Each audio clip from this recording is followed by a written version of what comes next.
ওই জন্য আমি রাসূলুল্লাহ সাল্লাল্লাহু আলাইহি ওয়াসাল্লাম বলছি, আপনি বরঞ্চ সারা রাত্রি তাহাজ্জুদ পড়েছেন, একটা ওয়াক্ত যদি ফজরের নামাজ কাজা হয়ে যায় আপনাকে টেনশন নিতে হবে না। আপনি একা একা নামাজ পড়ে আপনি কমসে কম ঘুমিয়ে যান।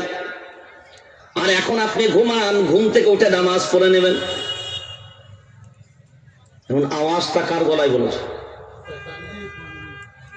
আল্লাহর নবী বলছে। কে বলছে? এই কথা যখন আবেদ শুনতে পেয়েছে, সে তো যে খাটের উপরে ছিল, সে বলে এই না হলে আর ইবাদত, পুরো বিন্দাস। এবার ঘুমিয়ে ফজরের নামাজে আর জামাতে যায়নি। এখন ইমাম সাহেব হঠাৎ করে দেখছে পিছনে আবেদ সাহেব গেল কোথায়। মুসল্লিরাও বলছে হ্যাঁ, উনি তো একটা ওয়াক্ত ফজর, একদিন ফজরের জামাত কাজা নাই, আজকে ফজরের জামাতে তিনি নেই।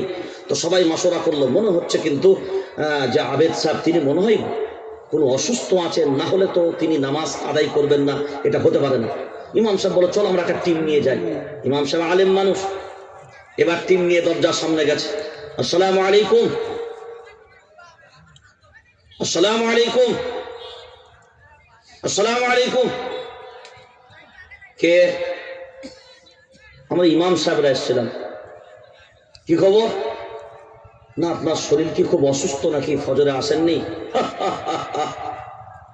এরা বলে হঠাৎ করে আবার কি হলো বলো?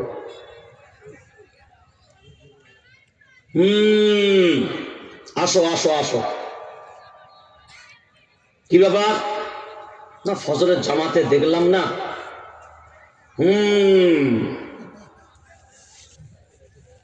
ইবাদত করতে হবে ইবাদতের মতো। ইমাম সাহেব বলছি আজকে আগলা পাগলা করছে কেন? বলে কি ব্যাপার হুজুর গেলেন না, শরীর কি অসুস্থ? না না না না, শরীর খারাপ না, আই এম ফিট। তো বলছে ফিট যদি তার নামাজে গেলেন না?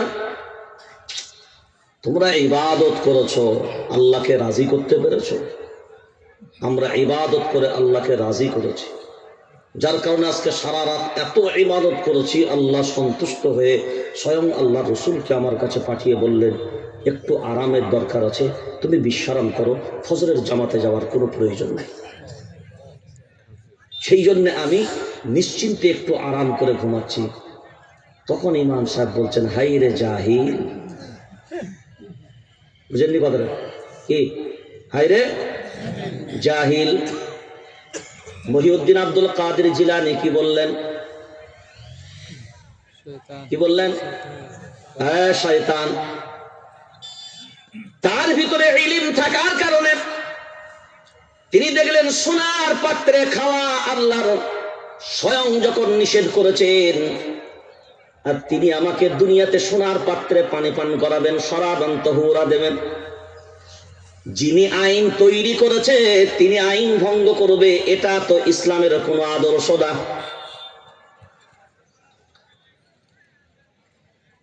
এই কথা যেমনি বলে শয়তান, তখন এবার বলে এ তো বেটা ধরে ফেলেছে।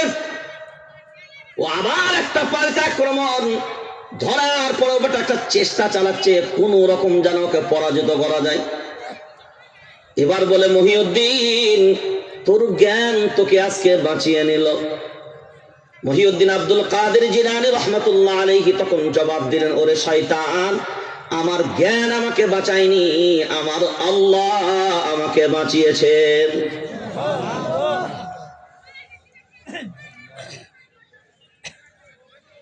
ওই জন্য পৃথিবীতে আল্লাহ ওয়ালা হতে গেলে প্রথম আলিম হতেই হবে। আলিম ছাড়া আল্লাহ ওয়ালা হওয়া যাবে না। তাহলে আবেদ আলাদা, আল্লাহ ওয়ালা বলেন আলাদা। তাহলে এই মানুষ হলো প্রকাশ্য শত্রু না, মানুষ হলো বলেন কি শত্রু? গোপন শত্রু। এখন বিষয়টা হলো এই জায়গাটাই আমাদের কাছে বড় জটিল। শয়তানের সাথে লড়াই করা যাবে, শয়তানকে তাড়ানো যাবে, এই শত্রুর মোকাবেলা করা যাবে, কিন্তু এই মানুষ রূপী যে শত্রু আপনার গোপনে আছে, যেটাকে দেখতে পাবেন পাবেন না কিন্তু আপনার শত্রু, এইটা কি সমাজে লড়াই করা যাবে? কথা বলে না। মাথায় টুপির অভাব হবে না, মুখে দাড়ির অভাব হবে না, ঈদের দিনে ফাঁস কাতারের নামাজে দাঁড়াবে তারও অভাব হবে না। আমাদের পশ্চিম বাংলায় একটা নীতি আমরা দেখেছি, যে ব্যক্তিগুলো রোজার মাসে রোজা রাখে না, ঈদের দিনে কিন্তু ঈদের নামাজের সময় ফাঁস কাতারে ওরা ছাড়া আর কাউকে দেখতে পাবেন না। এই নীতিটা আমাদের পশ্চিম বাংলায় বলছি, আপনাদের ত্রিপুরায় কি হয় আমি জানি না।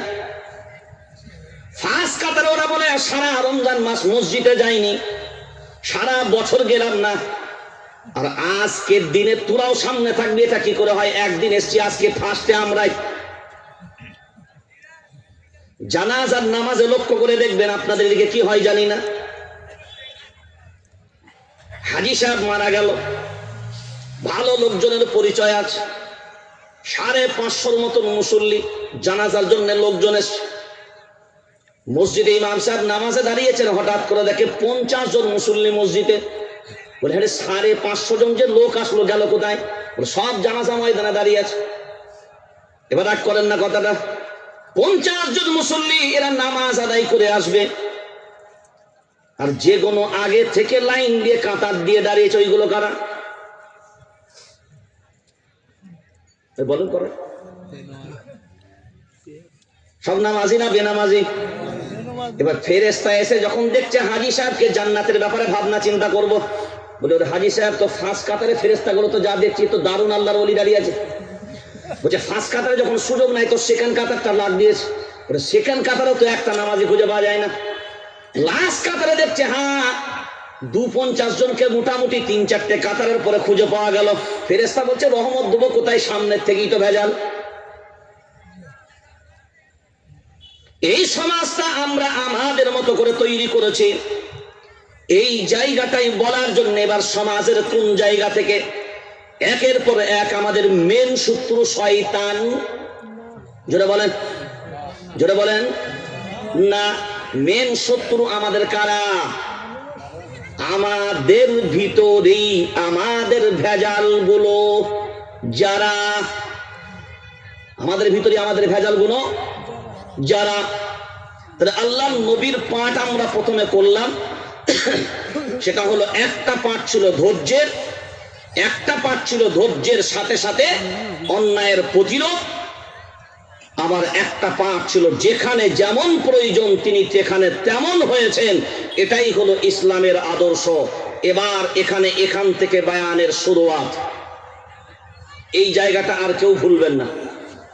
আজকের জলসার স্বনামধন্য সভাপতি, আমন্ত্রিত অতিথি, বিশেষ অতিথি উলামায়ে কেরাম, মঞ্চে ও সামনে উপবিষ্ট সমস্ত উলামা হযরত, আইম্মায়ে মাসাজিদ, সামনে উপবিষ্ট দিনদার ইমানদার দিনদরদি ভাই সকল, পর্দা নসিনা ধর্মিকা মা ও বোনেরা, পথচারিত মানুষ, ত্রিপুরাবাসী, আইবি ডিআইবি গোয়েন্দা বিভাগ, প্রশাসনিক আধিকারিকরা, ভিন্ন ধর্ম অবলম্বী ভাইরা যারা যেখান থেকে যেভাবে আছেন,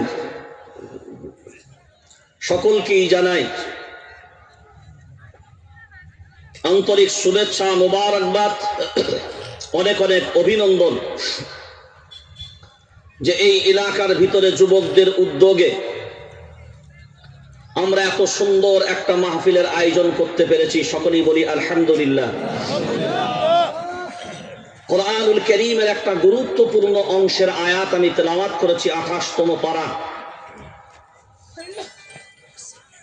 10 নম্বর সাফার একেবারে লাস্ট আয়াত। আয়াতটা বিশ্লেষণ করার আগে কিছু সওয়াল জবাব, এটা আমার অভ্যাস।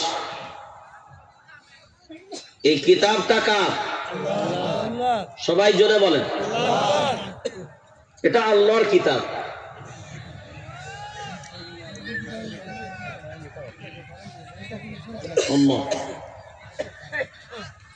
তো এই আল্লাহর কিতাব,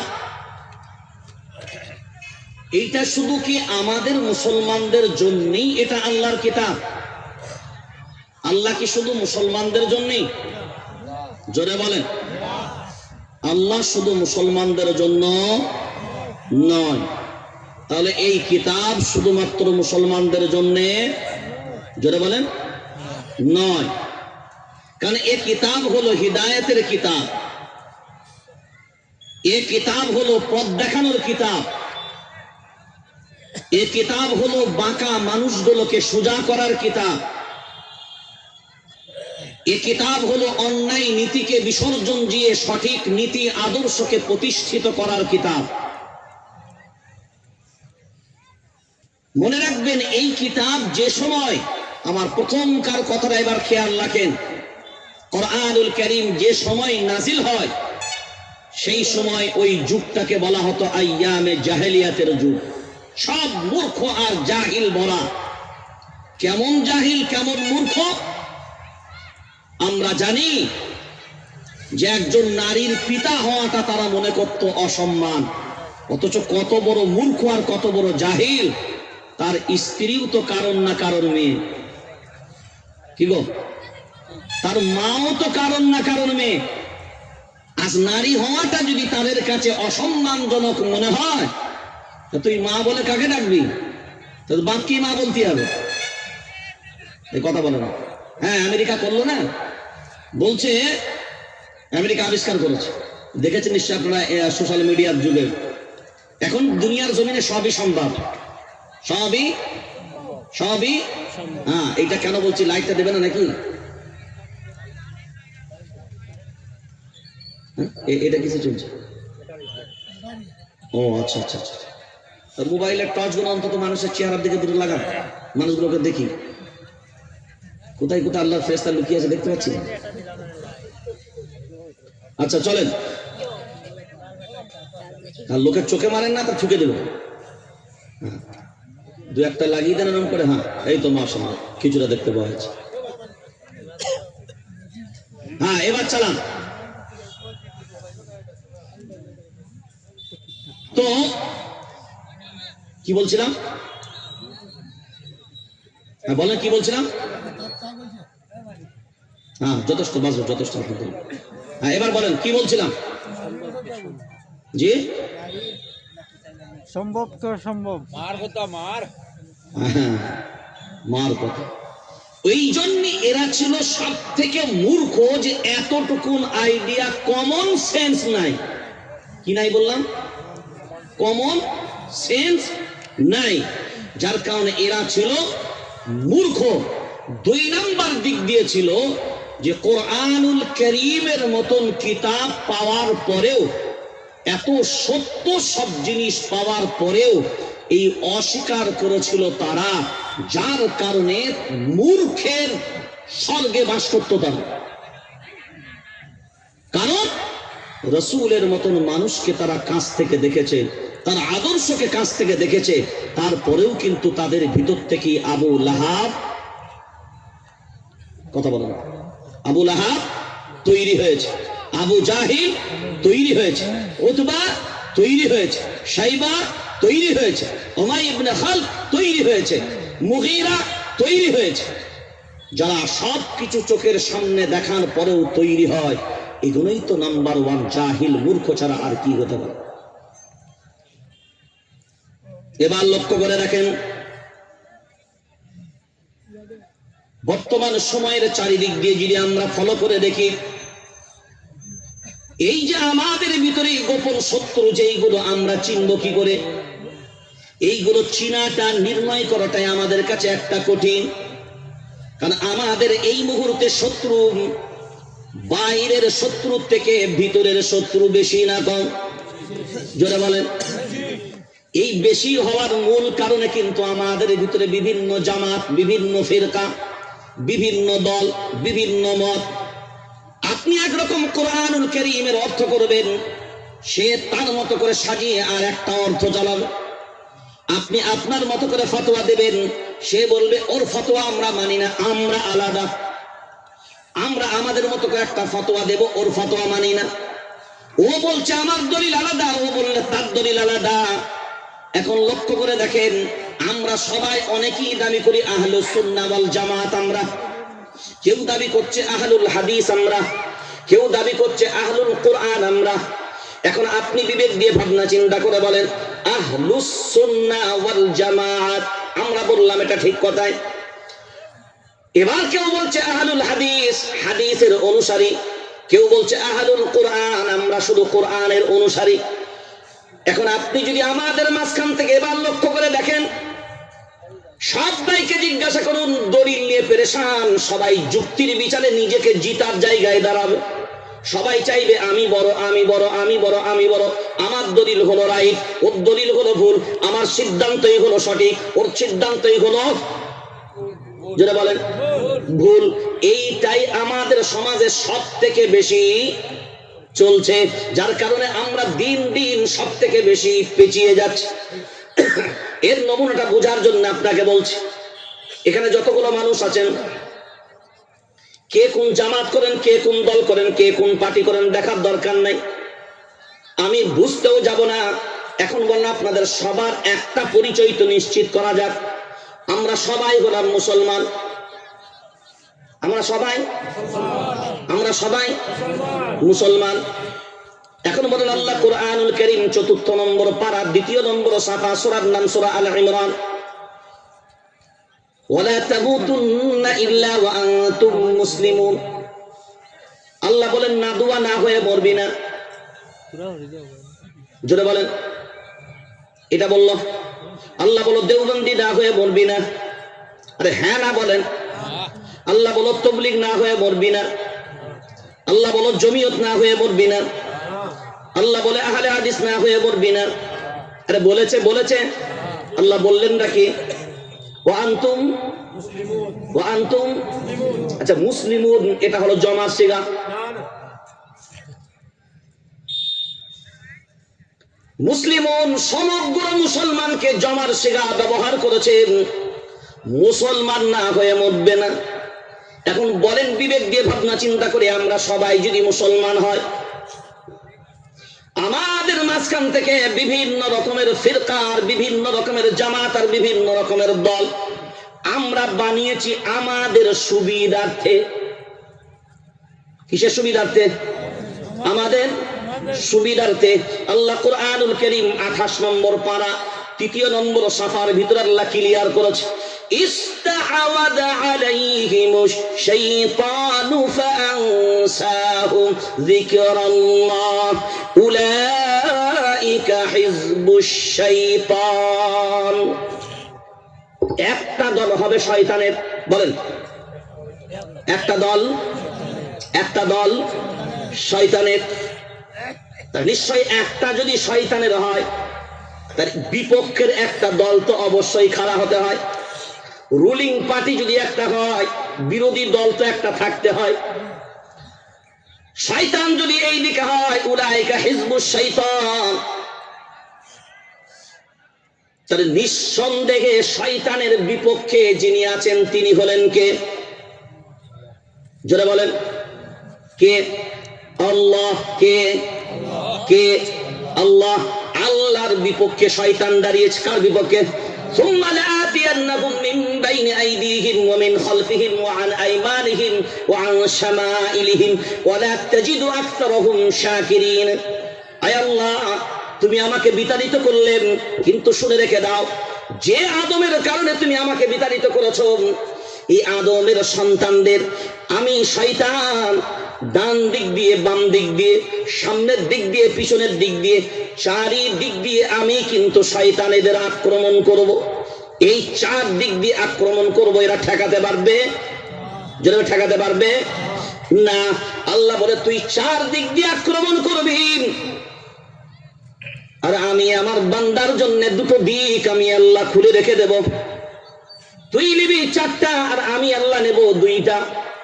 তুই 4 দিক দিয়ে আক্রমণ কর, কিন্তু এই 4 দিক দিয়ে আক্রমণের মাঝখানে কিন্তু মনে রেখে দিবি, উপর দিক আর নিচের দিক আমি আল্লাহ ফাঁকা রেখেছি। মাথাটা তোর নিচেই ঠুকতে দেরি, হাতটা উপর দিকে তুলতে দেরি। তুই শুধু হাতটা তুলবি, আর আমি আল্লাহ ওই চার দিক দিয়ে আক্রমণটা আমি আল্লাহ প্রতিহত করার জন্য রেডি। অনেক সময় দেখেছেন আপনারা আসমানের দিকে তাকাবেন, দেখবেন মনে হয় যেন তারকা খসে পড়ছে। দেখেছেন কারা কারা? এর রহস্য কোনোদিন জানেন? কোনোদিন জানেন না। এই যে তারকা খসে পড়ে, আসলে তারকা খসে পড়ে না। এই যে ইন্না শাইতানা লাকুম আদুউম মুবিন, এই মিস্টার ইবলিস, আপনার চাচতো ভাই আর কি, মানে আমাদের চাচতো ভাই, এই মিস্টার ইবলিস আগামী ফেরেশতাদের প্ল্যান ওরা মাসওয়ারা করে আসমানে। এ বেটা তো আসমান টপকে যেতে পারে না, এ তখন কান পেতে বেটা শোনে কালকে কার কার মাসওয়ারা হচ্ছে, দেখবো কোন কোন জায়গায় কোরআনের কথা হবে, সেইগুলো ফেরেশতারা মাসওয়ারা করছে। আমাদের একটা টিম অমুক জায়গায় যেতে হবে, বলে কি ব্যাপার? ওখানে কোরআনের মাহফিল, ওখানে একটা নিরাপত্তার লক্ষ্যে যাবে, ওখানে একটা মাহফিল, ওখানে নামাজের জায়গায়, ওখানে এই বেটা কান পেতে শোনে কাদের কথা? কাদের? ওই তখন ফেরেশতারা আগুনের চাবুক মারে। কিসের চাবুক? যেটা বলেন, ওই আগুনের চাবুক যখন মারেন, এ বেটা শয়তান ওখান থেকে লাফ মেরে পালায়। ওইটাই আগুনের চাবুকটা যখন মারে, আপনাদের মনে হয় বেটা তারকা খসে পড়ছে। এখনো সাইজ দেখেন, ফেরেশতার কাছে গিয়েও শয়তানকে তাড়ানো, কথা বলে না, তাড়ানো সম্ভব। তাহলে মানুষের কাছ থেকেও সম্ভব, ফেরেশতাদের কাছ থেকেও যেটা বলেন সম্ভব। আবার হয়তো ওমরের জামানায় তো আমার যা ছিল, তিনি যে রাস্তায় যেতেন সে রাস্তাতেও বেটা, মানে ওই রাস্তাতে থেকেও তাড়ানো সম্ভব, ওই রাস্তা থেকেও তাড়ানো সম্ভব। শুধু আমাদের মাঝখানে ভেজাল যেগুলো, এইগুলোকে কোনো অবস্থায় তাড়ানো, কারণ যত এর ভিতরে ঢুকবেন, সে আমাদের বাংলায় বলে ছেড়ানি গু, কি আমাদের বাংলায় বলে ছেড়ানি গু, ওতে যত ঢিল মারবে তত তত ছিটকাবে। এর ঠিক আমাদের ভিতরে যেগুলো মুনাফিক মার্কা ঢুকে থাকে, এগুলোকে যত ঢিল মারবে এগুলো ততই গায়ে ছিটাবে।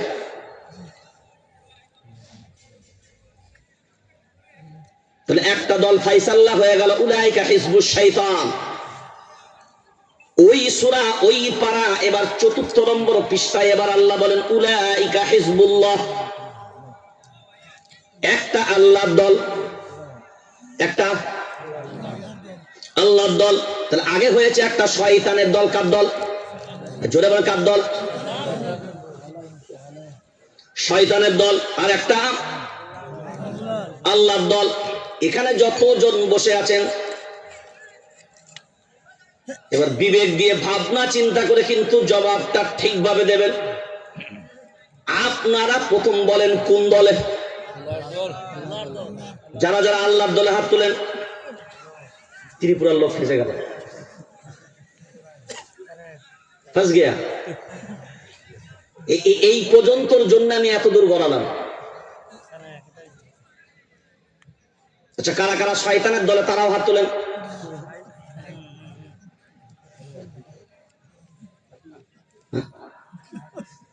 মানে একটাও নেই। আমি আল্লাহ ওয়ালাদের মজলিসে বায়ান করতেইছি, আর আমার তো যোগ্যতাই নেই। তাহলে যদি একটাও শয়তানের দলের লোক কেউ না থাকে, তাহলে তো সব আল্লাহ ওয়ালা হয়ে গেছে, আর তো বয়ানই লাগবে না। এবার 5 মিনিট একটু বলি, তারপর আসল রুটে যায়। আপনারা বললেন আমরা নামাজ, আমরা আল্লাহর দলে, শয়তানের দলে কেউ নাই। এখন বিবেক দিয়ে ভাবনা চিন্তা করে বলেন, নামাজ আল্লাহর দলে না শয়তানের দলে? জোরে বলেন, আল্লাহর দলে। এবার বুঝানোর জন্য আমার দুটো হাতকে ব্যবহার করি। এই দিকের দলের টা হলো আল্লাহর দল, এই দিকের দলটা হলো শয়তানের দল। আল্লাহর দলে নামাজ আছে না নাই? আছে। এখানে যতজন বসে আছেন ভাবনা চিন্তা করে বলেন, নামাজি সবাই? ইনশাআল্লাহ। আমি জিজ্ঞাসা করেছি নামাজি সবাই, এই নামাজি সবাই? নামাজ যদি আল্লাহর দলের পরিচয়ের দিকে, আল্লাহর দলের দিকে নামাজ হয়, তা নামাজি হবে যারা শয়তানের দলে না আল্লাহর দলে, তারা জোরে বলেন। আর বেনামাজি যারা, জোরে বলেন। ওই রকম তো একটা মানুষ এখানে নাই, কথা বলেন, একটাও নাই। এবার বলেন রোজা কার দিকে? জোরে তাড়াতাড়ি বলেন, রোজা কার দিকে? আল্লাহর দিকে। তাহলে রোজা রাখবে যারা আল্লাহর দিকে থাকবে তারা। এখন বেরোজাদার যারা কোন দিকে? তারা জোরে বলেন, শয়তানের দিকে তারা। এখন শয়তানের দিকে যারা এখানে বসে নেই কি? তারা তাড়াতাড়ি বলেন, আছে না নাই? এবার আসেন, সুদ খাই যারা শয়তানের দিকে তারা না আল্লাহর দিকে তারা? জোরে বলেন। এইখানে তো একটাও নাই, জোরে বলেন না তাড়াতাড়ি। আছে। এবার ভাবনা চিন্তা করে বলেন, মুনাফিকি যারা আল্লাহর দিকে তারা না শয়তানের দিকে তারা? জোরে বলেন। এবার বলেন মুরতাদ যারা আল্লাহর দিকে তারা না শয়তানের দিকে তারা? এবার এই মুরতাদটা আমাদের ভিতরে অনেকেই বুঝে না। ইসলামের কিছু পরিভাষা আছে, কাউকে মুরতাদ বলা হয়, কাউকে মুরতাদ বলা হয়, কাউকে মুনাফিক বলা হয়, কাউকে মুলহিক বলা হয়, কাউকে জিন্দিক বলা হয়, কাউকে ফাসিক বলা হয়, কাউকে বেঈমান বলা হয়, কাউকে কাফির বলা হয়। এগুলো ইসলামের এক একটা পরিভাষা। আপনি জানবেন কি করে কোন কারণে মুরতাদ হয়? আপনি জানবেন কি করে কোন কারণে জিন্দিক হয়? আপনি জানবেন কারণে কোন কারণে মুলহিক হয়? আপনি জানবেন কি করে কোন কারণে ফাসিক হয়? এইটা জানার, এইটুকু জানতে যতক্ষণ পারবো না ততক্ষণ পর্যন্ত আমি নিজেকে মুসলমান দাবি করতেও পারবো না। কারণ আমি এখনো পর্যন্ত বুঝতে পারিনি আমার ভিতরে কোন ধরনের অপরাধটা, কোন ধরনের অপরাধটা আছে। এবার যদি এই জায়গাটা আমরা লক্ষ্য করি, প্রথম মুরতাদটাকে নেব। এই মুরতাদটাকে এই জন্যই প্রথমে নেব, ইসলাম একটা চৌহদ্দ বাউন্ডারি।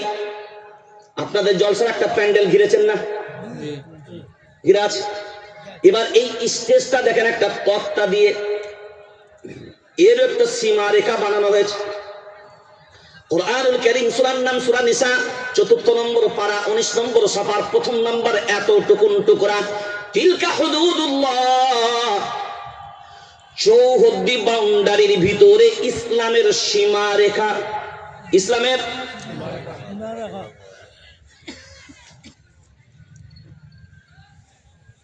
এটা চৌকো না চৌকো? চৌকো। এইটা হলো তিলকা হুদুদুল্লাহ, এটা হলো তিলকা হুদুদুল্লাহ, মানে এইটা হলো ইসলামের সীমারেখা। এইখান থেকে এত দূর, এইখান থেকে এত দূর, এইটা। এখন বলেন এইটা পুরোটাই খাতা, এর বাইরে যেটা যাবে আর খাতা আছে? তিলকা হুদুদুল্লাহ, ইসলামের চৌহদ্দি বাউন্ডারি।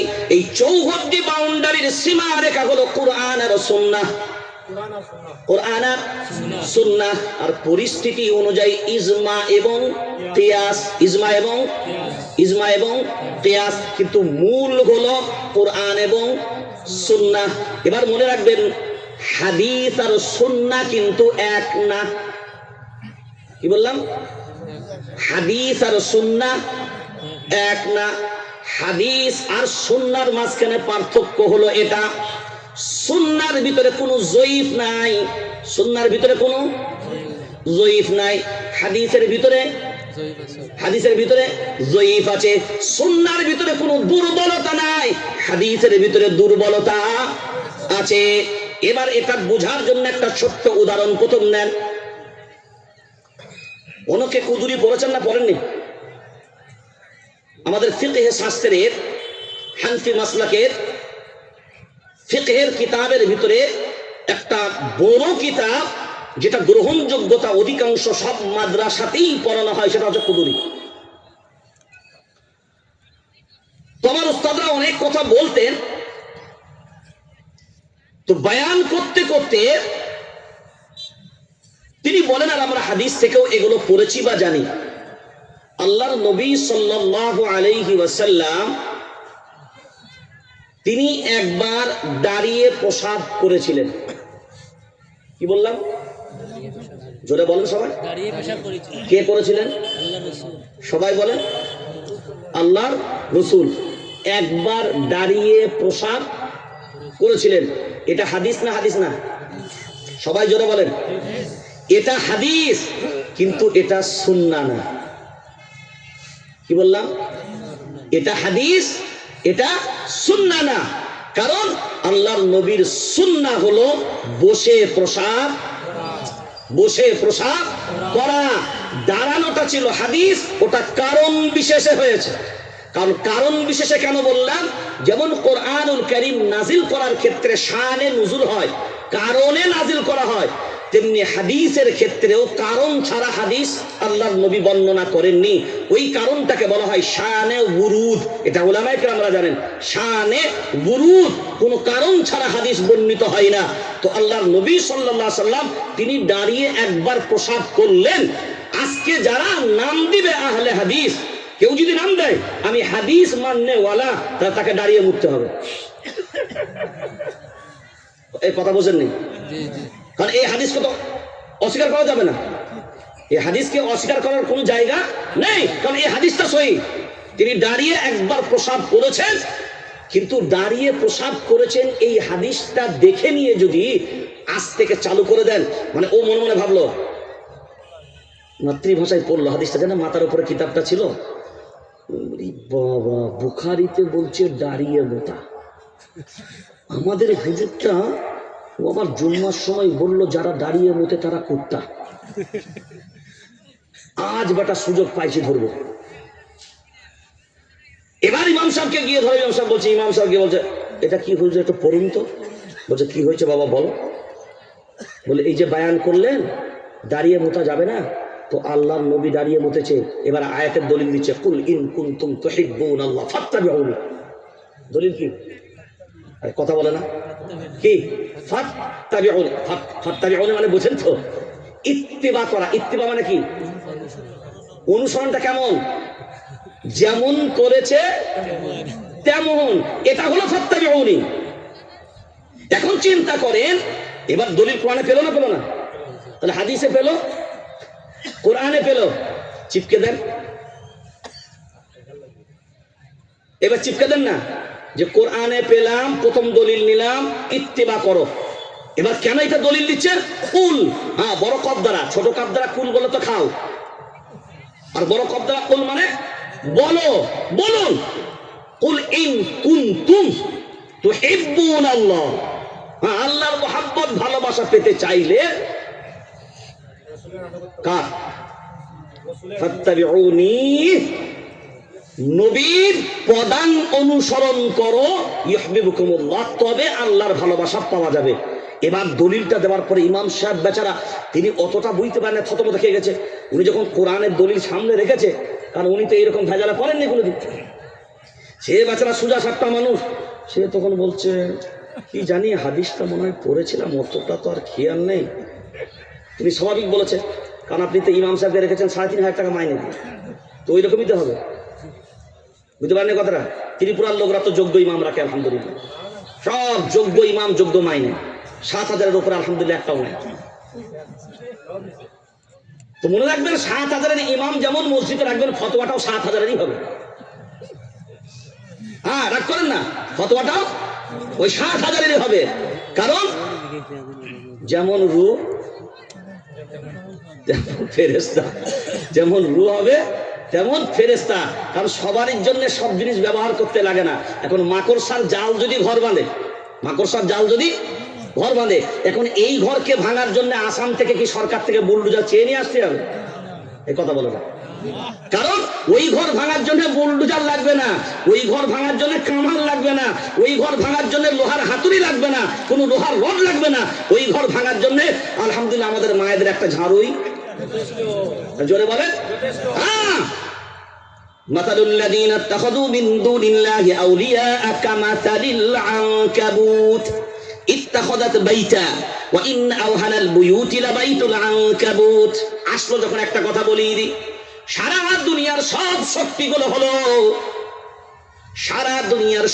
শক্তিগুলো হলো মাকড়সার জালের মতো, আর ঈমানওয়ালাদের শক্তি হলো মাকড়সার জাল। যেমন তাকে ভাঙার অস্ত্রটাও তেমন, বিল্ডিংটা যেমন তাকে ভাঙার অস্ত্রটাও তেমন। আল্লাহ বলে ঈমানওয়ালা যারা হবেন টেনশন নিবি না। এই জালিমদের প্রাসাদ দেখ, জালিমদের শক্তিগুলো দেখ, জালিমদের ক্ষমতাগুলো দেখ, দেখার পরেও তোরা নিরাশ হবি না। ভেবে নিবি সবগুলি হলো মাকড়সার জাল। আর মাকড়সার জালগুলোকে সাফাই করার জন্য কামানের কোনো দরকার, গোলা বারুদের দরকার, মায়েদের ঝাড়ুই, মানুষদের ঝাড়ুই যথেষ্ট। হ্যাঁ, অনেকে বলে না যে আপনাদের ফুক, অনেকে বলে এইসব। আমরা একটা কথা বলি ভাই, মনে রাখবেন, দেখবেন বহু জায়গায় মসজিদে দেখবেন, আপনাদের দিকে হয় কিনা আমি জানি না, শহরতলি এলাকাগুলোতে দেখতে পাওয়া যায় বেশিরভাগ ক্ষেত্রে, বা গ্রাম্য এলাকাতেও হয়। মাগরিবের, বিশেষ করে মাগরিবের নামাজের পর আমরা দেখেছি বহু মসজিদের গেটের বাইরে বহু হিন্দু মায়েরা, বা আসরেও দেখেছি তাদের বাচ্চাদেরকে নিয়ে এসে দাঁড়িয়ে থাকে। মুসল্লিরা বাইরে বার হলে একটু করে ফু দেয়। এদিকে কি হয়? হ্যাঁ, টাউন, ওই বললাম বাজার এলাকা, টাউন এলাকাগুলোতে এগুলো হয়। তো আপনি চিন্তা ভাবনা করে দেখেন, যদি নামাজি মুসল্লিগণের ফুকে অন্যান্য ধর্ম অবলম্বী মায়েদের এতটা বিশ্বাস হয় যে আমার বাচ্চাটা সুস্থ হবার জন্য এই নামাজি মুসল্লির একটা ফুক যথেষ্ট। এখন চিন্তা করেন, মুসল্লির ফুকে যদি এতটা ক্ষমতা থাকে, ভূত পালায়, জিন, যদিও ভূত বলে কোনো জিনিস নাই, এটা প্রচলিত ভাষা, ভূত বলে কোনো জিনিস নাই। হ্যাঁ, জিন্নাত আছে, এটা বাস্তব এবং এটা অবাস্তব কিছু না। তো এদের ফুকে যদি জিন্নাতও পালায়, শয়তানও পালায়, তবে মনে রেখে দেবেন যে ফুকে যদি এত শক্তি থাকে, ভিতরে কত পাওয়ার লুকিয়ে আছে। সুবহানাল্লাহ। এইটা ব্যবহার করা লাগবে, কথা বলে না, কিন্তু সময় যখন আসবে এটাকেও বের করতে একটা পাগলা কুত্তা, কি একটা পাগলা কুত্তা আপনাকে তাড়া করছে, তো আপনি কি করবেন? না, আল্লাহর মাখলুক ওকে ডিস্টার্ব করবে না, নাকি? এই কথা বলে না? কুত্তা যখন পাগলা হয়েছে, ওকে পাগলা কুত্তার পাগলামি জবাব দিতে হবে, আর না হলে তুমি অক্ষত থাকতে পারবে না। আর মনে রাখবেন, সব সময় হুজুর পানা সব সময়তেও মানায় না। কি বললাম? হুজুর পানা সব সময়তেও মানায় না। হ্যাঁ, হুজুর যেখানে হুজুরের জায়গায়, হুজুর যেখানে যেমন জায়গা সেখানে তেমন থাকো। এখন বিবির কাছে গিয়ে বলছে না আমি হুজুর, সুবহানাল্লাহ, আলহামদুলিল্লাহ।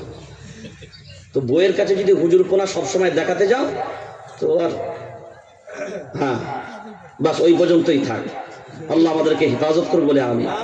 এবার চিন্তা ভাবনা করে বলেন যে আমাদের ভিতরে আমরা যারা এই সারা দুনিয়ার জালিমদের সবকিছু দেখার পরে আমরা নৈরাশ, আমাদের মন খারাপ, সবকিছু, এটা আমাদের দুর্বলতা। এর জন্য অন্য কেউ দায়ী নয়, দায়ী হলাম আমরা। তার কারণ হলো আমরা আমাদের নিজেদের দিকে নিজেরা দাবি করে আমরাই ঠিক, বাকিরা সব ভুল। এই যে হাদিস বলছিলাম, তাহলে হাদিস আর সুন্নাহ এক না। আল্লাহর নবী একবার মদিনাতে আছে, তো মদিনাতে থাকার পরে তিনি একজন সাহাবীকে অর্ডার দিচ্ছেন,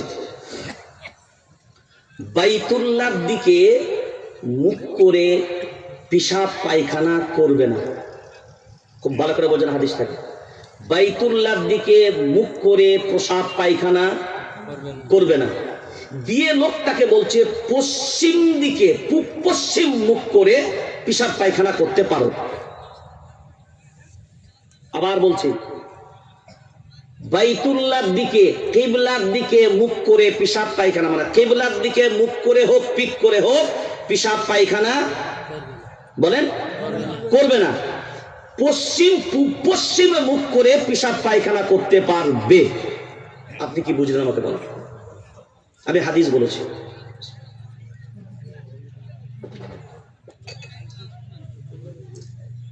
এখন বলে পশ্চিম দিক কোনটা আপনাদের? আরে কিবলার দিকে পশ্চিম তো, আরে কিবলার দিকে তো পশ্চিম। তো আল্লাহ নবী বলছেন কিবলার দিকে মুখ করে পিছন করে পেশাব পায়খানা করা যাবে না, এবং শরীয়তের ফতোয়া হলো পশ্চিম কিবলার দিকে মুখ করে থুতুও পর্যন্ত ফেলা যাবে না, এটা কবিরা গুনাহ। কি গুনাহ বললাম? কবিরা গুনাহ, কবিরা নয়, কবিরা গুনাহ মানে বড় গুনাহ, এটা তাওবা ছাড়া মাফ হবে না।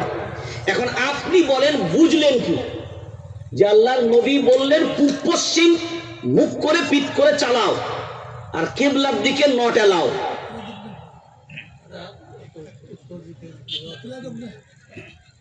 বলেন না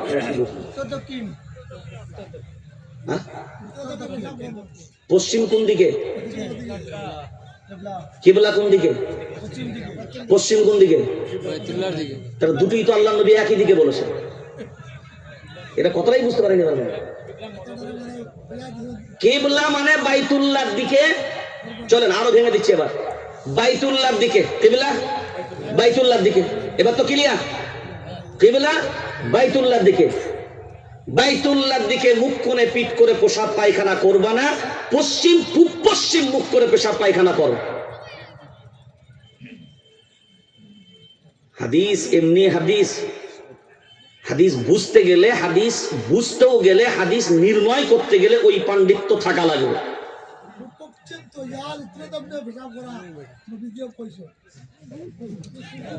আমি একবার উত্তর দক্ষিণ বলেছি? আমি একবার উত্তর দক্ষিণ বললাম? আমি বলছি বাইতুল্লাহর দিকে মুখ করে বা পিঠ করে পেশাব পায়খানা করা যাবে না, কিন্তু নবীজি বলছেন পশ্চিম পূব পশ্চিম পিঠ করে মুখ করে পেশাব পায়খানা করা অসুবিধা না। তাহলে পশ্চিম দিক যেদিক বাইতুল্লাহ, তাহলে এখন বলেন আল্লাহর নবীর কথা থেকে বোঝা গেল পশ্চিম দিকে মুখ করে পেশাব পায়খানা করা কত বলেন যাবে? আরে পশ্চিম যেদিকে বাইতুল্লাহ তো সেদিকে কত বলেন, পশ্চিম যেদিকে বাইতুল্লাহ সেদিকে। তাহলে তো নবী চরম ভুল করেছে। হাদিস মানুন, হাদিস মানেন। এবার বোঝার বিষয় হলো এই জায়গাটা, যে জায়গায় মায়ার নবী মদিনাওয়ালা দাঁড়ানো ছিলেন ওই জায়গা থেকে বাইতুল্লাহ পশ্চিম দিকে ছিল না, উত্তর দক্ষিণ দিকে ছিল। বুঝেছেন না বোঝেন না? কারণ ওটা ছিল মদিনা আর এটা ছিল হিন্দুস্তান। এখন মদিনার ওই হাদিস যদি তুমি হিন্দুস্তানের মুসলমান লাগাতে যাও যে নবী তো পশ্চিম দিকে মুখ করে পেশাব করতে বলেছেন, বিন্দাস চালাও। বুঝলেন না? বুঝলেন না? হাদিস আর সুন্নাহ যেটা বলে, হাদিস আর সুন্নাহ এক নয়। নবীজি বিয়ে করলেন কয়টা? 11টা। কয়টা? এটা হাদিস না হাদিস না? জোরে বলেন। হাদিস। লাগাও চালাও, কথা বলে না? তাহলে আহলে হাদিস শুধু হাদিস মাননেওয়ালা হলেন, সম্পূর্ণ শরীয়তটা ভুল পথে চলবে। ওই জন্য আহলুস সুন্নাহ ওয়াল জামাআত, সুন্নতের ভিতরে কোনো মওযু হবে না, সুন্নতের ভিতরে কোনো জয়ীফ হবে না, সুন্নাহর ভিতরে যেটা হবে। কারণ আমার আপনার বাড়ির যারা মুরব্বি হয়ে যায়, এবার আমার দিকে তাকান, একদম মুরব্বি, যিনি হাঁটতে পারে না, নড়তে পারে না, চড়তে পারে না, লাঠি হাতেও চলার ক্ষমতা নাই, ধরে ধরে নিয়ে যেতে হয়। এখন বলেন এর আধার কার্ডটা কি থাকবে না যাবে? জোরে বলেন না, তাড়াতাড়ি। থাকবে। আচ্ছা, ভোটার কার্ডটা থাকবে। এখন বলেন এই ব্যক্তিটাকে যদি কোনো কাজ করতে দেওয়া হয় কি? জোরে বলেন না, তাড়াতাড়ি। তাহলে কোন কাজের লোক নাই, বেকার। জোরে বলেন না, জোরে বলেন। বেকার। আপনি বললেন বেকার, অক্ষম, কোনো ক্ষমতা নাই, বেকার বেকার বেকার। ওই একজন ব্যক্তির একটা ভোটে দেশের একজনকে প্রধানমন্ত্রী বানানো যাবে। এবার বলেন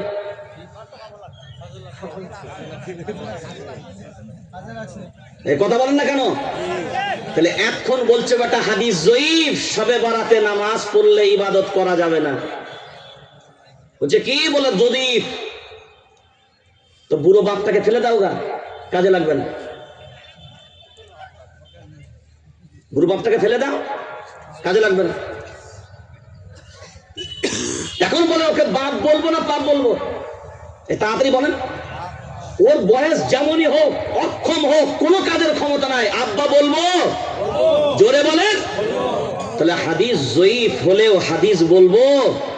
আরে কথা বলে না, কথা বলবো। জয়ীফ কখন হয়? রাবীর সনদের দুর্বলতার কারণে জয়ীফ হয়। তার কারণে হাদিস কিন্তু দুর্বল ছিল না, যখন আল্লাহ নবী বলেছেন তখন হাদিস সহিহ, তখন দুর্বল হয়নি। হাদিসটা আনার ক্ষেত্রে মাঝ পথে সন্দেহ ঢুকেছে, এই সন্দেহটা হচ্ছে জয়ীফ। সনদ বোঝেন তো? ধরুন আল্লাহ নবী একটা হাদিস বললেন, সাহাবী শুনলেন। কে শুনলেন? সাহাবী। সাহাবীর মাঝখান থেকে দু চারজন শুনলো। একজন সাহাবী বলেছেন, আরেকজন শুনেছে, আরেকজন বলেছেন তিনি শুনেছেন, তিনি বলেছেন তিনি শুনেছেন। এটা হলো রাবি রাবি রাবি রাবি চলে গেল। এই যে যার কাজ পর্যন্ত 7, 8টা 10টা চলে গেল, যেখান পর্যন্ত হাদিসটা এসছে তখন তাহকিক করে দেখা যাচ্ছে রিজালবিদ। রিজালবিদ বোঝেন? যারা হাদিসকে ছানবিন করে ওর সহিহ, ওর দুর্বল, ওর জয়ীফ এইগুলোকে নির্ণয় করে, এরা হলো রিজালবিদ। তারা দেখলো যে সনদগুলো যাদের মাধ্যমে এসছে হাদিসটা, মাঝখানের একজন ব্যক্তি সন্দেহযুক্ত। কি যুক্ত? আচ্ছা, এইটা আপনাদের ভাষায় সহজে বুঝে নেন, এই ভাষা তো ওলামারা সহজে বুঝে নেবে, কিন্তু সাধারণ আম পাবলিকের জন্য একটু অসুবিধা হবে। আপনাদের এখানে জুম্মার দিনে ওই জুম্মার নামাজের পরে পয়সা ওঠে? ওঠে? পয়সা ওঠে না? হ্যাঁ। এখন পয়সাগুলো উঠলো, গুনলেন না, একটা পুটলি করলেন, করার পরে একজন বিশ্বস্ত লোকের হাতে দিলেন। কার হাতে দিলেন? হ্যাঁ, এইটা ভুলবেন না। বিশ্বস্ত লোকটা আপনি মনে করেছেন তার হাতে পুটলিটা দিলেন, তিনি পুটলিটা দিল, তিনি রাস্তায় আস্তে আস্তে তিনি আর একজনকে পেলেন। তিনি কি করলেন? তার কাছে মনে হয়েছে ওই ব্যক্তিটা তার কাছে বিশ্বস্ত, তিনি তাকে দিয়ে দিলেন। এবার সেও যখন আসছে দেখছে আর একটা লোক সেক্রেটারি বাড়ি যাচ্ছে, ওই পাশ দিয়ে যাচ্ছে, সে বলছে ভাই তুই এটা তারা দিয়ে দিবি, তাকে দিয়ে দিলে। সে কি করলো? দেখছে আর একজনের দিকে যাচ্ছে, তাকে দিয়ে দিল। ক হাত ফেরি হলো? হয়তো 5-6 হাত ফেরি হয়ে পয়সাটা সেক্রেটারির কাছে গেল। এই মাঝখানে 5-7 জন যাদের হাত দিয়ে গেছে, সেক্রেটারির সামনে একজন ব্যক্তির কোনোদিন এমন ঘটনা ঘটেছে যেখানে ওই ব্যক্তিটা সঠিকও বলতে পারে, মিথ্যাও বলতে পারে, কারণ ওটা ওই ব্যক্তি সাক্ষী আছে। কারণ এই ব্যক্তিটা যে পরিপূর্ণ সত্য কথা বলবে এটা বিশ্বাস নেই। ওর মনে হচ্ছে যা পয়সা দিয়েছে সব আছে, হ্যাঁ সব আছে, কিন্তু সেক্রেটারির মনে সন্দেহ ঢুকে গেল, মাঝখানে হয়তো 2-4টা ভেজাল করে দিতেও। কথাকে বোঝাতে পারলাম? এই যে সন্দেহটা ঢুকলো ব্যক্তির উপরে, এখন দেখা যাচ্ছে যে এই পয়সাটা হয়তো বের নাও করতে পারে। কি বললাম? বের নাও করতে পারে। এই যে সন্দেহটা ঢুকলো, এখান থেকে আসে জয়ীফ, এখান থেকে আসে জয়ীফ। আর আমাদের আহলে হক উলামায়ে দেওবন্দের সমস্ত আকাবিররা একমত, জয়ীফ হাদিস যদি ফাজাইল যুক্ত হয়, মানে ফাজাইলের উপরে হয়, ফজিলতপূর্ণ হয়, সেই হাদিস অবশ্যই আমল যোগ্য। কি বললাম? আমল যোগ্য। এখন এই জায়গায় দাঁড়িয়ে আমাদেরকে নির্ণয় করার ক্ষেত্রে, ফতোয়ার ক্ষেত্রে, কোন সিদ্ধান্ত দেওয়ার ক্ষেত্রে প্রত্যেকটা জিনিসকে আগে বিশ্লেষণ করা দরকার, তাহকিক প্রথমে হওয়া দরকার, তবেই সিদ্ধান্ত দেওয়াটা আমাদের জন্য সহজ হবে। এবার আমাদের ভেজালটা লাগছে কোন জায়গায় সেটা দেখেন। আপনারা এখানে যতজন মানুষ আছেন দেখেন, ভেজালটা আপনারা নিজেরাই লাগাবেন। দেখেন, কারণ যে আয়াতটা পড়েছি সেই আয়াতটা আপনাকে বুঝাতে গেলে এতগুলো কথা আমাকে আগে বলতে হচ্ছে। এবার আসেন, জুমার দিন এখানে একজন সাধারণ মুসল্লি মানুষ, চাষি মানুষ, চাষি চাষবাস করে, মাঠে চাষ করতে গেলেন, হঠাৎ করে তার জুমার আজান শুনতে পেয়েছে। মুসল্লি মানুষ তাড়াহুড়ো করে, জীবনে কোনোদিন জুমা ছাড়ে নাই, তাড়াহুড়ো করে চলে আসলেন। আসার পরে বাড়িতে 3 ছেলের বাপ। কয় ছেলের বাপ? তাড়াতাড়ি বলেন। 3 ছেলের বাপ। এবার বাড়ির দরজায় এসে বললেন, ওই বেটা পানি দাও। কি দাও? সবাই জোরে বলেন, পানি দাও। বড় ছেলে এক বালতি পানি নিয়ে এসে হাজির, তার সাথে একটা মোয়াগো নিয়েছে। মেজ ছেলে একটা জগ দ্বারা পানি নিয়েছে, তার সাথে একটা গিলাসও নিয়েছে। আর ছোট ছেলে একটা নোটা করে এক নোটা পানি নিয়েছে। জবাবটা আপনারা দেবেন আমাকে। আব্বা চেয়েছেন কি? সবাই বলেন পানি। এখন কাদের কাছে চেয়েছে? গ্রামবাসীর কাছে না ছেলের কাছে? তিন ছেলে, ওই বাপ জন্ম দিয়েছে না অন্য কেউ? ওই বাপই জন্ম দিয়েছে তিন ছেলেকে। তিন ছেলেকে একবারের জন্য বলেন তিনজনায় পানি নিয়ে এসে শুধু বললেন বেটা পানি দাও। বড় ছেলে আনলো বালতি আর মগ, এক বালতি পানি। মেজ ছেলে নিয়ে আসলো জগ আর গিলাস, ছোট ছেলে নিয়ে আসলো নোটা করে এক নোটা পানি। এখন আমি আপনাদের কাছ থেকে প্রথম জানি, আব্বা কি বালতির পানি চেয়েছে? আব্বা কি বালতির পানি চেয়েছে? হ্যাঁ না বলেন তাড়াতাড়ি। বালতির পানি চেয়েছে? বালতি উল্লেখ করেছেন না। এখন বলেন নিজের জন্মদাতা তিনটে ছেলে পানি আনলে কয় রকমের? জোরে বলেন কয় রকমের? তিন ছেলে, জন্ম দেওয়া তিন ছেলে যদি তিন রকমের পানি নিয়ে আসতে পারে, নিজের জন্ম দেওয়া বাপের ভাষা যদি তিন জন্ম দেওয়া ছেলে যদি বুঝতে না পারে, এত 750 কোটি জনসংখ্যার মাঝে মুসলমান একক সংখ্যায় সবার 200 কোটির মতন থাকার পরে আপনার কি মনে হয় সবার মতের মিল এক হবে? এবার আব্বা তিন জনের মাঝখান থেকে ছোট ছেলে নোটা করে পানি এনেছিল। এই নোটা করে পানি আনার পরে তিনি ওই পানিটা দ্বারা উজু করলেন আর মসজিদের দিকে যাবেন। উজুটা করার পরে কিন্তু তিনি ছেলেদেরকে বললেন, নামাজ পড়ে আসার পরে তিন ছেলে আমার সামনে বসবা। তিন জনের সামনে আমি প্রশ্ন করব, কেন আমি চেয়েছিলাম পানি, বালতি করে তুমি কেন আনলে? জগ করে গিলাস নিয়ে তুমি কেন আনলে? আর নোটা করে তুমি কেন আনলে? জুম্মার নামাজ হয়ে গেল। এবার আব্বা যখন বাড়িতে গেলেন, যাওয়ার পরে তিন ছেলেকে সামনে বসালেন। বসানোর পরে এবার আব্বা বলেন, বলো তুমি বালতি আর মগ কেন নিয়ে আসলে এক বালতি পানি? বড় ছেলে বলে, আব্বা সারা জীবন তোমাকে দেখে আসছি, কারণ আমি বাড়ির বড় ছেলে।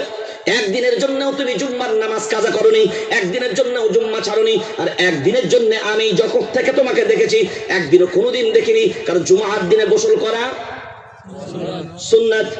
এই সুন্নত আমল কোনোদিন ছাড়তে দেখিনি। অন্যদিন গোসল করো বা না করো, জুম্মার দিনে তুমি এমনি গোসল ছাড়া মসজিদে যাবে, এটা আমি বিশ্বাস করতে পারিনি। ওই জন্য আমি বালতি করে পানি নিয়ে আসলাম, কারণ তুমি তো শুধু পানি চেয়েছো।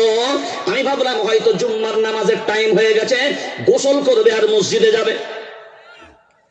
এখন বলেন বড় ছেলের যুক্তি ভুল না সঠিক? যুক্তি সঠিক, দলিল বলেন, কথা বলেন, দলিল সঠিক। এবার দুই নম্বর ছেলেকে জিজ্ঞাসা করো, তুমি জগ আর গিলাস আনলে কেন? এবার মেজো ছেলে বলছে, আমি ভাবলাম শুধু পানি যখন তুমি বলেছো, আব্বা বুঝি মাঠে চাষ করছিল কাজ। এখন কাজ যখন মাঠে করেছে, পিয়াস লাগবে না অন্য কিছু? পিয়াস লাগবে। তাই পানি যখন চেয়েছেন, আমি জগ আর গিলাস নিয়ে আসলাম, নিশ্চয়ই আব্বা পিপাসার্ত, ওই জন্য জগের পানি আর গিলাস আপনার সামনে হাজির করলাম। এখন বলেন দলিল সঠিক না ভুল? সঠিক, সঠিক, যুক্তিও সঠিক। তিন নাম্বার ওয়ালাকে বললো, তুমি নোটা করে পানি আনলে কেন? বলছে, আব্বা আমি তো বাড়ির ছোট ছেলে, আমি বাড়ির ছোট ছেলে, কিন্তু কোনদিন আমি আমার বড় ভাই যতদিন তোমাকে দেখেছে আমি ততদিন তোমাকে দেখি নাই। কিন্তু আমি মক্তবে পরে একটা জিনিস উপলব্ধি করেছি আর বুঝতে পেরেছি, গোসল হোক বা না হোক নামাজ হবে।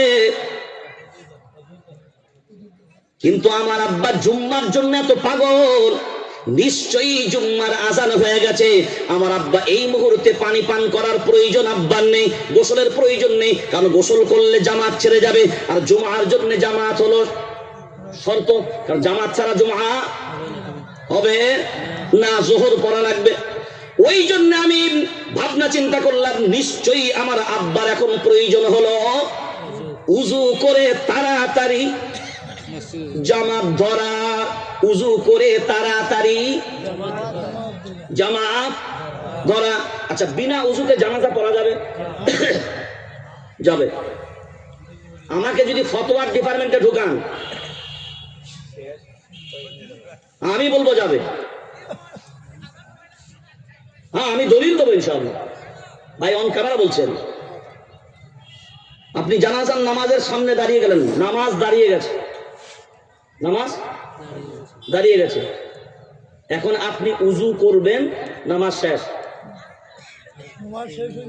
কথা বলেন, জানাজা শেষ, কি করবেন? তায়াম্মুম ঠোকেন আর জামাতে দাঁড়ান, তাহলে উজু ছাড়া নামাজ হলো? তাই কথা বলেন, উজু ছাড়া হয়েছে না হয় নাই? এটা কি হালতের উপরে হলো না শরীয়তের উপরে হলো? হালতের উপরে শরীয়তের সিদ্ধান্ত এটাই হলো, কারণ হালতটা এমন পরিস্থিতিতে ছিল।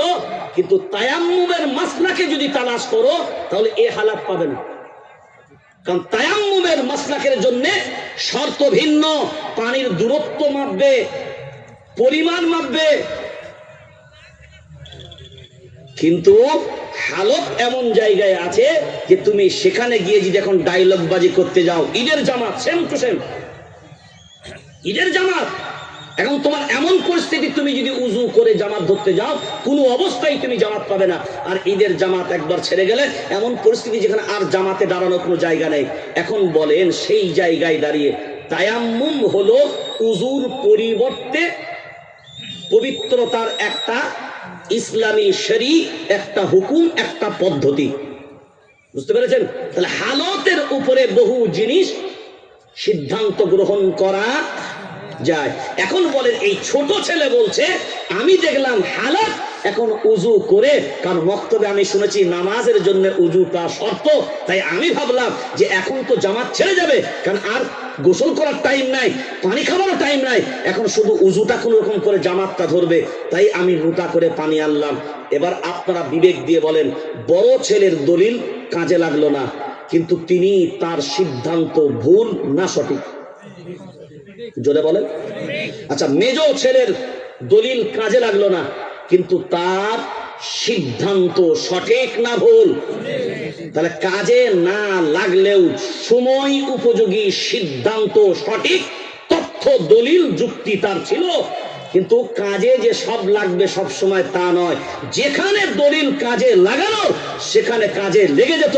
এখন যদি ওই বালতির পানিটা এনে কি তাহলে ভুল করেছে?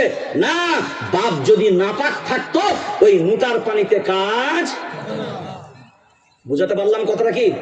উটার পানিতে কাজ হতো না, তাহলে বাপ গোসল করেই তাকে জামাত ধরতে, কথা বল, জামাত ধরতে হতো। সেই জন্য মনে রাখবেন, জ্ঞান ইলম আলাদা জিনিস, ইবাদত আলাদা জিনিস। এবার আসেন, ইন্নাল্লাহা ইউহিব্বুল্লাযীনা ইউকাতিলুনা ফী সাবীলিহি সাফফান কাআন্নাহুম বুনয়ানুম মারসুস। সবাই আমরা কম বেশি জানি,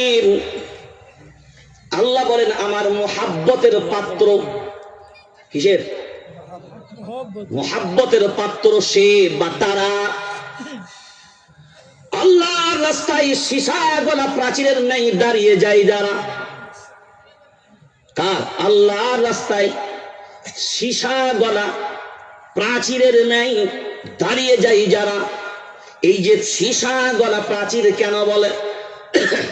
এবার আপনি ভাবনা চিন্তা করে বলেন, নিজের জন্ম দেওয়া ছেলে যেমন বাপের ভাষা বুঝতে পারে না, 3 রকমের বুঝেছে, দলিল 3 জনারই ঠিক, কিন্তু সময় উপযোগী নেবে কিন্তু একটা। ইমাম আবু হানিফা রাহমাতুল্লাহ আলাইহির মাসলাক হলো ওটাই, সবটাই সঠিক, কিন্তু যুগ উপযোগী হিসাবে ইমামে আজম আবু হানিফা রাহমাতুল্লাহ আলাইহি চূড়ান্ত সিদ্ধান্ত বহু জায়গায় যুগ উপযোগী হিসাবে গ্রহণ করেছেন, ওই ছোট ছেলের মতন। কিন্তু মনে রাখবেন আল্লাহর গোলাম, আমাদের মাঝখানে আমরা বিভিন্ন দলে বিভক্ত হতে পারি, ঠিক কথায়, কিন্তু বুঝে রাখবেন যার নিয়ত, যার উদ্দেশ্য সঠিকের উপরে থাকবে, সবগুলোই আমাদের আহলে হক হবে। ভেজাল কোনগুলো হবে, ভেজাল কোনগুলো হবে সেইটাও বুঝার জন্য আমাদেরকে একটা ছোট্ট নমুনা প্রথম বুঝতে হবে। আমার ছেলে স্কুলে পড়ে, ইংলিশ মিডিয়ামে, আপনারও একটা ছেলে ইংলিশ মিডিয়ামে পড়ে হোস্টেলে। এখন আপনার ছেলেকে আমি, ধরুন আমার ছেলে আছে, তো আমি দেখা করার জন্য আমার হোস্টেলে যাচ্ছি, আমার ছেলের হোস্টেলে 500 ভালো সন্দেশ কিনেছি। কি কিনেছি যেটা বলেন? হ্যাঁ, আপনারা পাবেন না আর কি, আমার ছেলের জন্য নিয়ে যাচ্ছি। আপনারা যদি মনে করেন যে সন্দেশের কথা বলছে হয়তো আমাদের দিবে, ও না, ওটা তো যে ভাইরা জলসা করছে তারা তা ভারত দেবে। এবার আমি যখন রাস্তার মাঝখানে গেলাম, হঠাৎ করে দেখলাম একজন পরিচিত মানুষ, মোটামুটি পরিচিত। তিনি বলেন, আরে ভাই তুমি কোথাও যাও? বলে আমার ছেলে ওই হোস্টেলে পড়ে, এই সন্দেশটা আমার ছেলেকে দেবার জন্য যাচ্ছে। এবার ওই ব্যক্তি বলছে, ভাই আমিও তো ওই স্কুলে যাচ্ছি। এখন তুমি যদি মনে করো তুমি ব্যস্ততার কারণে আমার হাতে দিয়ে দিতে পারো, তোমার ছেলের হাতে আমি মিষ্টি দিয়ে দেবো। এখন মানে এটা উপকার করবে না ক্ষতি? সবাই বলেন, কথা কোনো বলেন, হ্যাঁ ব্রেনে ঢুকান, উপকার হবে, এটা স্বাভাবিক জিনিস। এবার ওই ব্যক্তি চলে গেল, সন্দেশটা ওই ব্যক্তির হাতে দিয়ে দিল। এবার যাওয়ার আগে ফের বলছে, আরে ভাই মিষ্টি তো দিলে ঠিক কথায়, কিন্তু তোমার ছেলের চিনবো কি করে? এবার আমি তখন বলছি, ভাই কোনো টেনশন নাই, আমার ছেলে হলো ওই স্কুলের মধ্যে নাম্বার 1। কি বললাম? কার ছেলে? আমার ছেলে। এবার আমি পরিচয় দিলাম, আপনি স্কুলে যাবেন, যখন দেখবেন স্কুলে ছুটি হচ্ছে গেটে দাঁড়াবেন। টোটাল স্কুলের ভিতরে সব থেকে দেখতে শুনতে সুন্দর ছেলে যেটা হবে, ওই ছেলেটাই আমার হবে। এখন মানে সব থেকে সুন্দর ছেলেকে বাঁচতে কি কোনো অসুবিধা হবে? যদি বলে অসুবিধা হবে? 100টা যদি কালো গরু, তার ভিতরে যদি একটা কালো গরুর কপালে 2-4টা দাগ সাদা থাকে, ওইটাকে চিনতে অসুবিধা হবে? এইটা যেমন অসুবিধা হবে না, সব ছেলেগুলোর মাঝখানে সব থেকে সুন্দর ছেলেটাকে নির্ণয় করা অসুবিধা হবে না। এবার ওই ব্যক্তি চলে গেল। 2 সপ্তাহ পরে ওই আমি আবার হোস্টেলে গেলাম। আজকে কিন্তু আর কারোর সাথে দেখা হয়নি। এবার গিয়ে বললাম, আব্বু 2 সপ্তাহ আগে সন্দেশ পাঠিয়েছিলাম, পেয়েছনি? তো আব্বু কই পাইনি তো। কি আব্বু পাইনি তো? এই কথা যখন ছেলে বলেছে, ছেলে কি মিথ্যা বলছে? তখন বাপের, আপনি চিন্তা করেন, আমার মনে একটা সন্দেহ ঢুকবে না বিশ্বাস থাকবে? সবাই জোরে বলেন, সন্দেহ ঢুকবে। সন্দেহটা কি ঢুকবে? বিশ্বাস করে লোকটার হাতে সন্দেশটা দিলাম, একটা বাচ্চার সন্দেশ ঝেড়ে দিল, এটাই মনে মনে হবে। এবার ওখান থেকে চলে আসলাম, ঠিক আছে আব্বু আমি তোমাকে কিনে দেবো। আসার পরে 1-2 দিন পরে লোকটার সাথে দেখা হয়েছে। এ ভাই দাদা দাদা দাদা, তো ভালোই হয়েছে, তোমার সাথে দেখা হয়েছে। হ্যাঁ কি ভাই বলো? আরে ভাই তোমাকে সেই যে সন্দেশটা বললো আমার ছেলেকে দেবে, তা ওটা তো কই দাওনি?